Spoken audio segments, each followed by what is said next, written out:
कर ये सकते हैं कि इसमें आवाम की नुकसान कम से कम, और जो फाइटिंग फोर्स है वो हम इस नुकसान को कम करने के लिए कोशिश करेंगे। पर अगर नुकसान उठा के हमको आगे बढ़ने की चुनौती है तो हम तो उससे पीछे हटेंगे।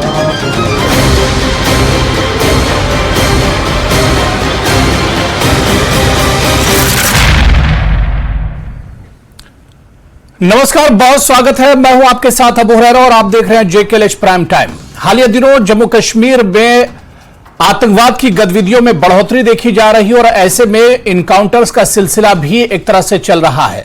लेकिन इस बीच जम्मू कश्मीर के DGP का बड़ा बयान आया है। उन्होंने आतंकवाद और आतंकवादियों को कड़ा संदेश दिया है। उन्होंने कहा है कि जब तक जड़ से आतंकवाद को खत्म नहीं कर लेंगे तब तक चैन से नहीं बैठेंगे। उन्होंने कहा है कि जब तक पूरे तौर से आतंकवाद का सफाया नहीं हो जाएगा तब तक वो एक तरह से चैन से बैठने वाले नहीं है, क्योंकि ये जंग अभी पूरी तरह से खत्म नहीं हुई है। कर ये सकते हैं कि इसमें आवाम की नुकसान कम से कम, और जो फाइटिंग फोर्स है वो हम इस नुकसान को कम करने के लिए कोशिश करेंगे। पर अगर नुकसान उठा के हमको आगे बढ़ने की चुनौती है तो हम तो उससे पीछे हटेंगे।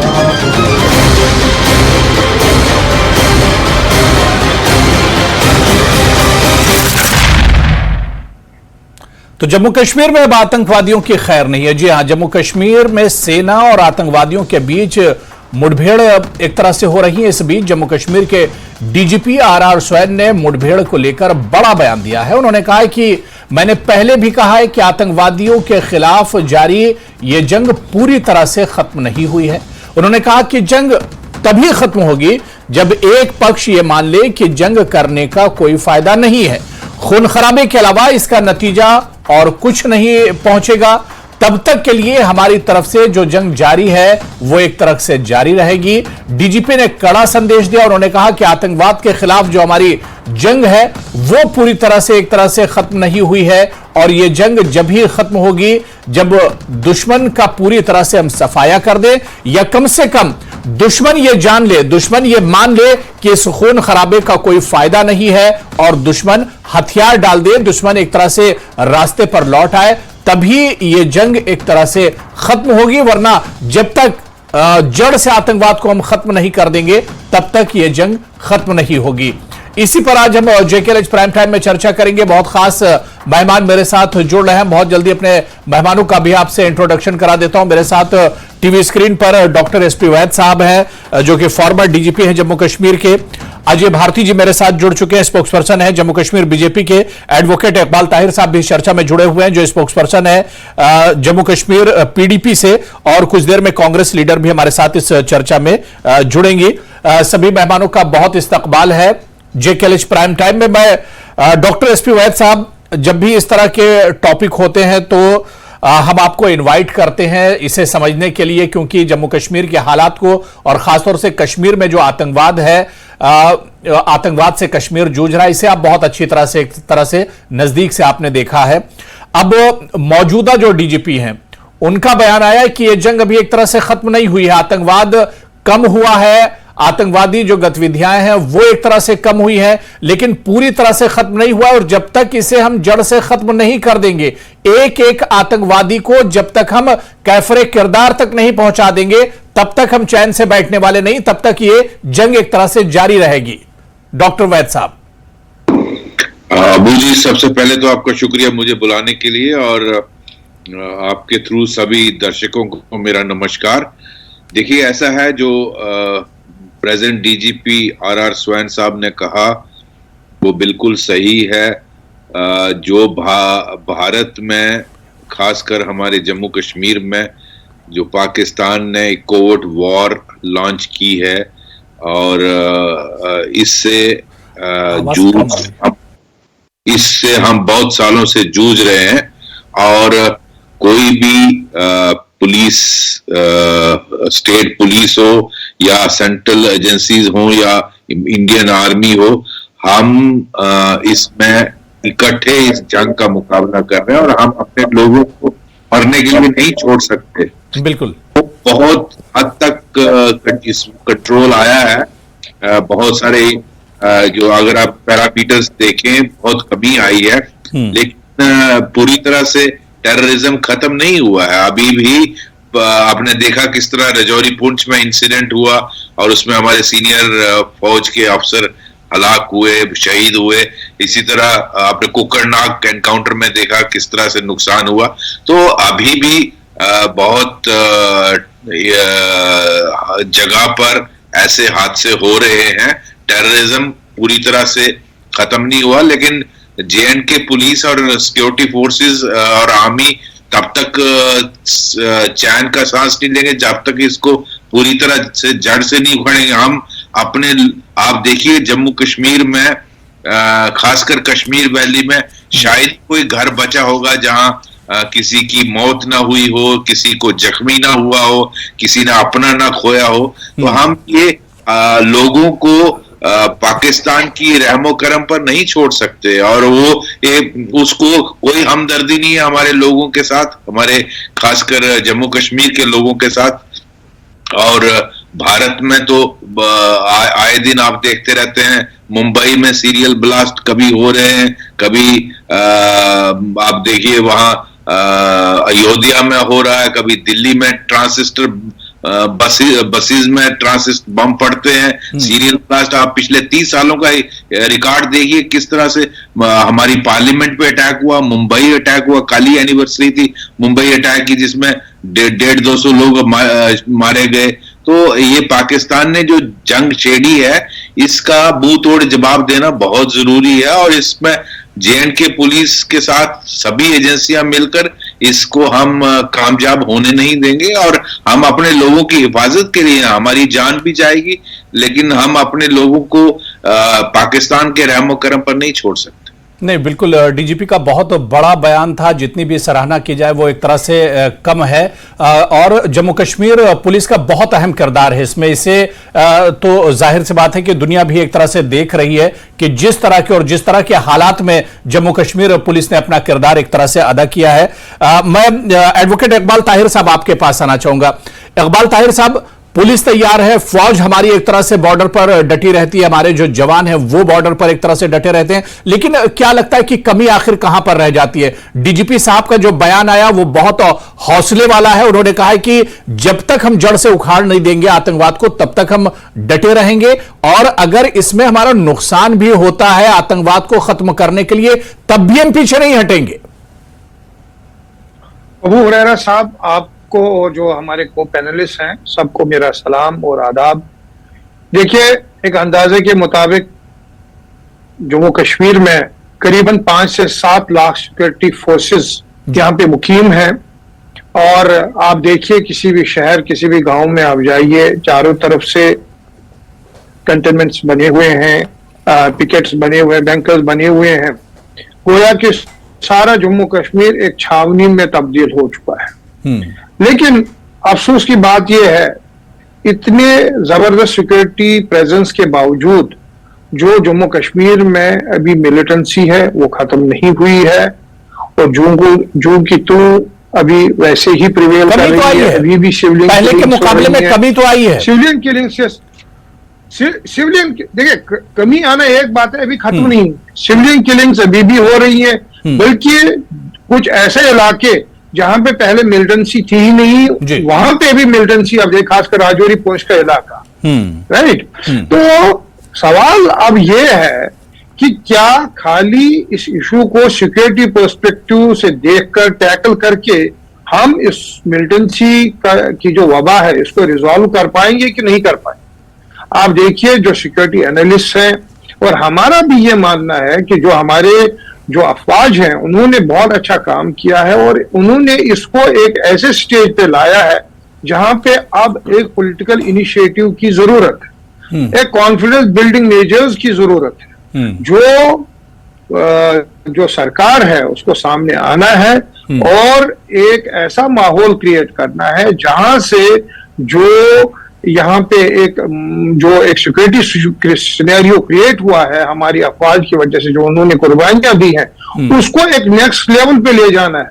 तो उसको नेक्स्ट लेवल पे आप तभी ले जा सकते हैं जब आप यहाँ पे कॉन्फिडेंस बिल्डिंग मेजर्स अडॉप्ट करेंगे और एक माहौल क्रिएट करेंगे जिससे ये मिलिटेंसी का जो वबा है इसको खत्म किया जा सके। नहीं तो क्या मैं आपके पास दोबारा से आऊंगा इकबाल ताहिर साहब, क्योंकि हमारे साथ एक और खास मेहमान नम्रता शर्मा जो कि कांग्रेस के स्पोक्सपर्सन है, लीडर हैं जम्मू से, हमारे साथ वो भी जुड़ गई हैं। नम्रता जी, आपका भी बहुत स्वागत है जेकेएलएच प्राइम टाइम में। मैं इकबाल ताहिर साहब, जो बात आप कह रहे थे कि अब नेक्स्ट स्टेज पर इसे ले जाना चाहिए, मतलब सीधे सीधे की जो बात महबूबा मुफ्ती भी इससे पहले कहती रही हैं, जम्मू कश्मीर की कई सियासी पार्टियों और खासतौर से पीडीपी की तरफ से यह आवाज हमेशा उठती रही कि बातचीत होनी चाहिए, बातचीत का ही शायद आप जिक्र कर रहे हैं।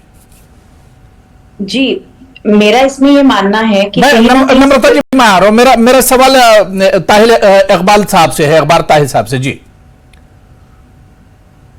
जी जी, बिल्कुल बिल्कुल, क्योंकि बातचीत से ही जो मसले हैं वो हल हो जाएंगे, जो रास्ते हैं वो निकलेंगे।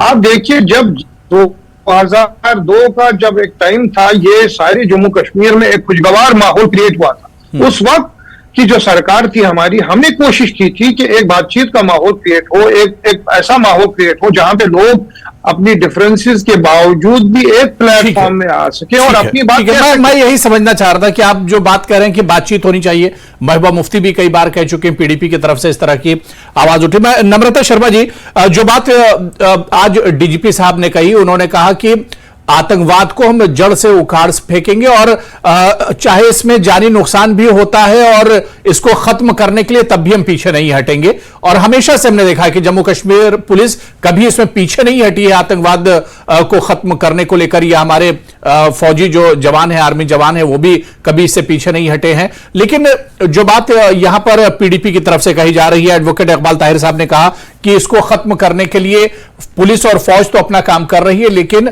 अब बातचीत भी होनी चाहिए, पॉलिटिकल प्रोसेस भी एक तरह से शुरू होना चाहिए। क्या कांग्रेस भी इसी तरह से देखती है, इसी नजरिए से देखती है?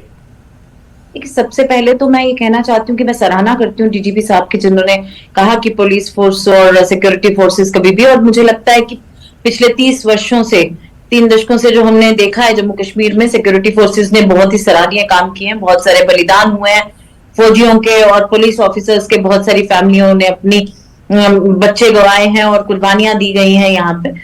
लेकिन आज भी जिस तरह से ये बिल्कुल क्लीन हो चुका था, हम देखते थे राजौरी पुंछ का इलाका, पिछले कुछ वर्षों में यहाँ से मिलिटेंसी बिल्कुल ना के बराबर थी। आज जिस तरह से इमर्जिंग और अलार्मिंग सिचुएशन है वहां पे, जिस तरह से पुंछ राजौरी के अंदर दोबारा से 1 जनवरी से लेके आज तक जिस तरह से अटैक्स हो रहे हैं और हाइड आउट्स है, कौन से इनके ओवरग्राउंड वर्कर्स हैं, अंडरग्राउंड वर्कर्स हैं, तो वहां के लोगों ने जब इन्हें बताया भी कि वहां पे आज भी लोग मौजूद हैं, तो मुझे लगता है कहीं ना कहीं सिक्योरिटी लैप्स तो था, उससे हम डिनाई नहीं कर सकते हैं। मैं इसके साथ ही ये कहना चाहती हूँ कि यहाँ आज जरूरत है तो पॉलिटिकल प्रोसेस की जो बात कर रहे थे पीडीपी के स्पोक्सपर्सन, वो तो पीडीपी के प्रवक्ता हैं, पीडीपी की आइडियोलॉजी या पीडीपी का व्यक्तित्व रखेंगे आगे। हमारा ये मानना है कि बीजेपी ने खुद भी तो वाजपेयी साहब वहां बस लेके गए थे और जिन्ना साहब को उन्होंने ही कहा था कि ये सबसे सेकुलर नेता है। तो इसके बाद अगर देखा जाए तो बिरयानी खाने तो मोदी जी चले गए। लेकिन देखिए, पाकिस्तान हमारा नेबर है और एक ऐसा नेबर है जिसे हम चेंज नहीं कर सकते, बाउंड्रीज एंड बिल्कुल। मोदी जी का जाना ये बताता है, मोदी जी का जाना ये बताता है कि इस सरकार ने कोशिश की है बातचीत की, ऐसा नहीं कि कोशिश नहीं की गई। देखिए, ये कोशिश करें तो वो कोशिश है, बाकी करें तो वो कुछ और है। देखिए, बात ये है कि पड़ोसियों से बातचीत करके ही मसले हल होते हैं, लेकिन पाकिस्तान बातचीत की भाषा समझता नहीं है, ये हमने पिछले कुछ दशकों में देखा है। और जिस तरह आज पाकिस्तान पूरे वर्ल्ड नोन है कि वो टेररिज्म की एक फैक्ट्री बन चुका है आतंकवाद की, उससे मुकाबला करने के लिए हमें उस तरह की पॉलिसीज को और ज्यादा स्ट्रॉन्ग करना होगा, स्ट्रेंथन करना होगा। अगर हमें पता भी चलता है कि मिलिटेंट्स पिछले 6-7 महीनों से वहां थे और आज भी अगर वहां ऐसा हादसा हो जाता है, तो आप खुद सोचिए कितनी बड़ी चुनौती है ये। लेकिन वहीं डीजीपी साहब, ठीक है, मैं अजय भारती साहब से इसका जवाब ले लेता हूं। अजय भारती जी, जो बात यहां पर नम्रता शर्मा जी ने कही या अजय भारती एडवोकेट इकबाल ताहिर साहब ने कही कि अब जिस तरह से हमारी पुलिस या हमारी फौज जो है वो हमेशा एक तरह से तैयार रहती है और हमेशा से जम्मू कश्मीर के हालात जो पटरी पर लौट कर आ रहे हैं, इसके लिए भी सराहना करनी चाहिए जम्मू कश्मीर पुलिस की और हमारे जवानों की, जो अपनी जान पर खेलकर एक तरह से जम्मू कश्मीर और पूरे देश की हिफाजत में लगे रहते हैं। लेकिन अब इससे आगे भी निकलना होगा और बातचीत का सिलसिला शुरू होना चाहिए। अबू हुरैरा साहब, सबसे पहले मैं आपको धन्यवाद देता हूं, अपने को पैनलिस्ट्स को नमस्ते कहता हूं, नमस्कार कहता हूं, आदाब कहता हूं और पूरी देश की जनता को आज गुरु पूरब की लाख लाख बधाइयां देता हूं, बहुत ही शुभकामनाएं देता हूं। आज बहुत ही पवित्र दिन है, गुरु नानक देव जी का प्रकाश उत्सव है। ऐसे में शांति की बात करना बहुत ही लाजिम होता है और ऐसे ही मौके पर डीजीपी साहब ने बहुत ही रियलिस्टिक बयान दिया।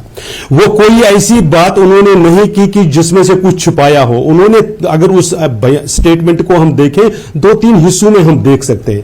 पहले रिजॉल्व, देश का रिजॉल्व, सिक्योरिटी फोर्सेस का रिजॉल्व, पूरी कंट्री का रिजॉल्व, चाहे कुछ भी हो, किसी भी कीमत पर यह लड़ाई तब तक जारी रहेगी जब तक आतंकवाद और आतंकवाद के सपोर्टर्स को खत्म नहीं किया जाएगा, उनको नेस्त नाबूद नहीं किया जाएगा।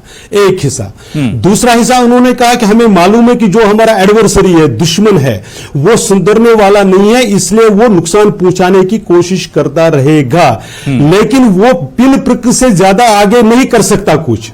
आप ये देख लीजिए, उनका बहुत ही बड़ा स्टेटमेंट था कि इसलिए हम सिचुएशन को कंट्रोल में रखे हुए हैं, वो उसको एक बियॉन्ड पॉइंट हम उसको जाने नहीं देंगे। लेकिन इसमें से एक, अभी कुछ दिन पहले लेफ्टिनेंट जनरल द्विवेदी साहब का एक स्टेटमेंट आया है कि अब सिर्फ आतंकवादी नहीं आ रहे हैं, पाकिस्तान के रिटायर्ड फौजी जम्मू कश्मीर में देखे गए, उनकी प्रेजेंस यहां पर नोटिस की गई है। इसलिए चैलेंजेस है, जो डीजीपी साहब ने भी कहा कि खत्म नहीं हुआ है, खत्म होना है, खत्म होने तक हम रुकेंगे नहीं, ये रिजॉल्व है। लेकिन दुर्भाग्य की बात है, जब ये एडमिनिस्ट्रेशन कोशिश कर रही है कि इस पूरे इकोसिस्टम को खत्म करें, वो पार्टियां जिनके पास 26 नवंबर की मुंबई के लिए सूचना थी, वो उनके गृह मंत्री ड्रेस बदलते रहे, उस पर कार्रवाई नहीं की। जिन्होंने एनएसजी को भेजने में कई घंटे, 9-10 घंटे की देरी करी, वो आज ज्ञान दे रही हैं। उनको ज्ञान अपने पास रखना चाहिए। बातचीत किससे के साथ? यूपीए गवर्नमेंट ने शर्बल शेख में माना कि हम आतंकवाद को डीलिंग करें, क्या निकला? इन्होंने, पुरानी सरकारों ने डोजियर्स में अपने जो रिसोर्सेज थी, जो एसेट्स थे पाकिस्तान या अन्य देशों में, उनको मैं नम्रता जी आ रहा हूं, नम्रता जी मैं आ रहा हूं, नतीजा क्या निकला? आप बोल सकती हैं, अगर कुछ बोलना बीच में आप बोल सकती हैं जी। इसलिए नहीं, पहले पूरी बात तो करनी चाहिए कि सत्यपाल मलिक जी ने अभी आरोप होगा कि इनकी पॉलिसियों ने 70 साल में देखा नहीं, यह हकीकत है, ये कोई आरोप नहीं है। 70 साल में ये हमें बताएंगे जिनका कोई रोल आज 10 वर्ष हो गए, परिणाम नहीं निकला। इन्होंने तो आईएसआई के साथ मिलकर हिंदू आतंकवाद का गढ़ा था, जम्मू कश्मीर की भूमि से खत्म करने की कोशिश। अगर कसाब पकड़ा नहीं जाता, अगर मुंबई में हम उंगली के कारण अगर कसाब पकड़ा नहीं जाता है, उन्होंने तो उसको हिंदू आतंकवाद कहना था, उन्होंने तो उसको भगवान कहना था। अजय भारती जी, नम्रता शर्मा जी कुछ सवाल पूछ रही है। आज आपने देखा कि वहां मां रो रही थी अपने शहीद के मरने पे, और इनका मंत्री वहां पे जब चेक दे रहा है तो वो फोटो ऑप्शन के लिए वेट करवाता है 2-2 घंटे। हम कह रहे हैं कि आपके ड्रेस बदलते रहे ना, दुर्भाग्यपूर्ण है और कितनी गंभीर स्थिति है इस देश के अंदर की आरोप लगाते हैं उस पार्टी के ऊपर जिसने इस देश को बनाने में काम किया और जिन्होंने कुर्बानियां दी इस देश के लिए। पब्लिश्ड रिपोर्ट है कि आपके नेता तो पार्टी मनाते रहे और आप इस तरह से मोदी जी कहा सोचते और होम मिनिस्टर साहब की कभी बयान नहीं आता। आज होम मिनिस्टर जब भी ऐसा कोई मामला होता था, इंटरनल देखना चाहिए और देश के रिजॉल्व को कम मत करिए। हम आपके, आप राजनीति करते रहिए, लेकिन जो देश का रिजॉल्व है उसको कम मत करिए, उसको कमजोर नहीं करिए। मुझे लगता है शाह जी को मॉरल बेसिस पे भी रिजाइन करना चाहिए, आगे उसी तरह से सबक सिखाता है। सिखाने का काम करें। चलिए ठीक है अजय भारती जी, ठीक है नम्रता जी मैंने समय दे दिया। देखिए बात हो गई, अजय भारती जी से आपका जवाब मैं ले लूंगा, लेकिन अजय भारती जी पिकेट्स की आज भी पिकेट्स वहां पे नहीं है। ठीक है अजय भारती जी, मेरी आवाज आ रही है आप तक?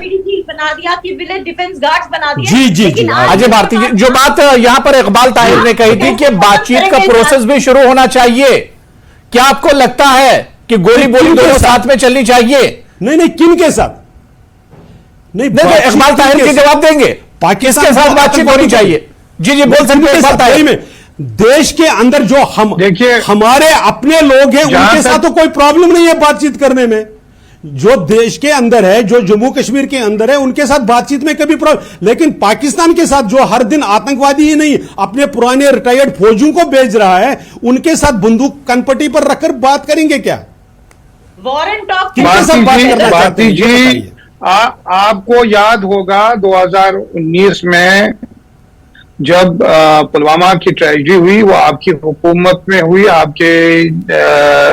आपका एडमिनिस्ट्रेशन थी, तब वो इंसिडेंट हुआ। और जब आप अगस्त 5 2019 को जब आपने और उसका बदला लिया गया, को एब्रोगेट उसका किया, तो माकूल उसमें जवाब दिया गया। उसमें मेन रीजन, एक मिनट मुझे अपनी बात कंप्लीट करने दीजिए, फिर आप बताइए। आप मेरी बात सुन लीजिए प्लीज।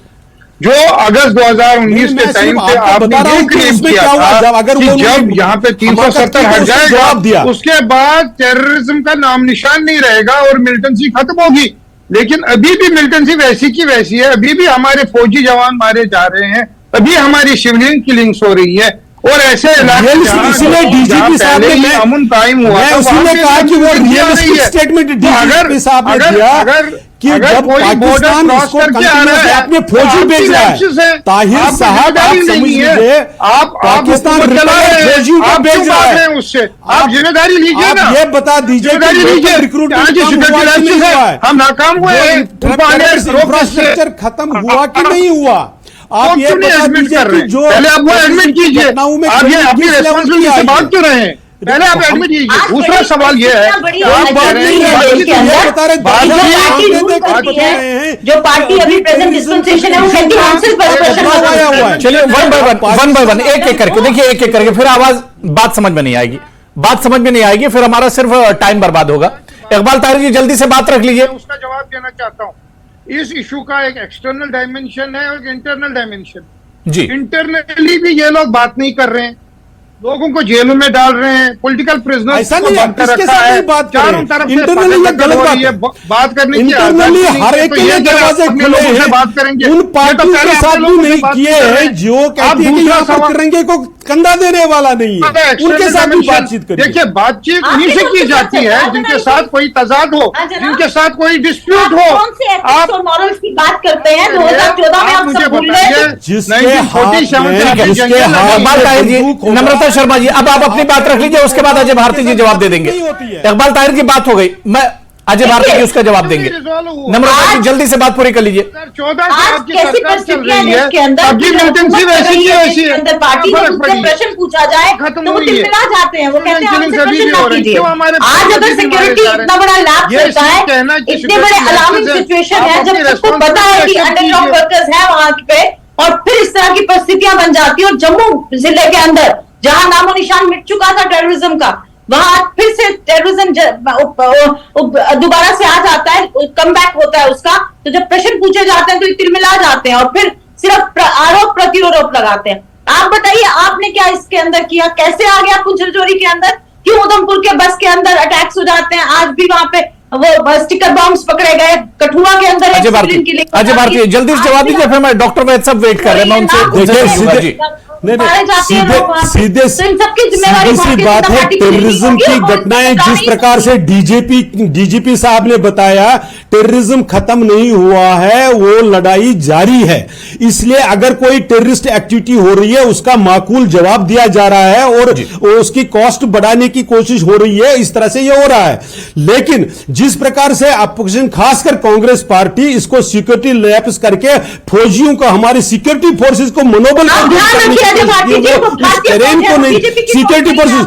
आप बीच में क्यों बोल रहे हैं? मैंने आपके बीच में नहीं बोला, थोड़ा सिविलाइज तरीके से मैंने आपके बीच में नहीं बोला। मैं ये कह रहा हूं कि आपको भी तो ध्यान में रखना चाहिए ना कि आपके, फिर आप बीच में बोलेंगे तो इसे ठीक नहीं है।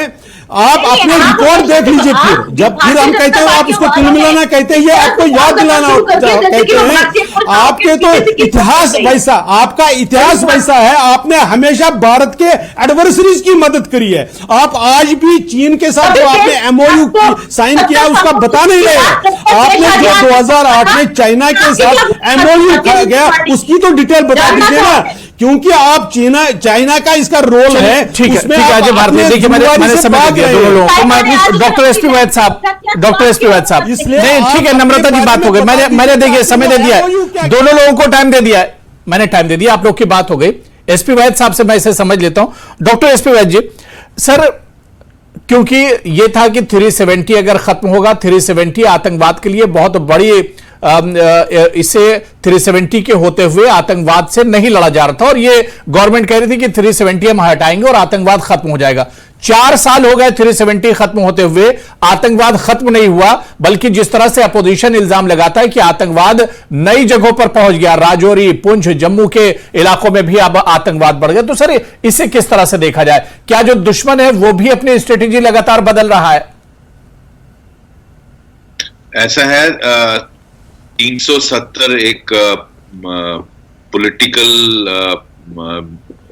बीजेपी का एक बहुत सालों से एक स्लोगन रहा है और उन्होंने उसका जो देश से अपना उनका पार्टी का कमिटमेंट था उन्होंने पूरा किया। लेकिन आतंकवाद की एक एक्सटर्नल डायमेंशन है जो हमें समझनी चाहिए, जो पाकिस्तान से इसका सारा कैलिब्रेशन होता है और पाकिस्तान की एक पॉलिसी रही है किस तरह से जम्मू कश्मीर में और पूरे भारत में उन्होंने आतंक पिछले 30 सालों से फैलाया हुआ है और इसमें जो एक्सटर्नल डायमेंशन है उससे आपको सेपरेटली डील करना पड़ेगा। और उसका ये भी सच्चाई है कि जम्मू रीजन पिछले 15-16 सालों से टेररिज्म से फ्री था, लेकिन पाकिस्तान की जो डीप एस्टैब्लिशमेंट है उन्होंने देखा कि एक नैरेटिव फ्लोट किया जा रहा है 370 हटने के बाद हालात नॉर्मल,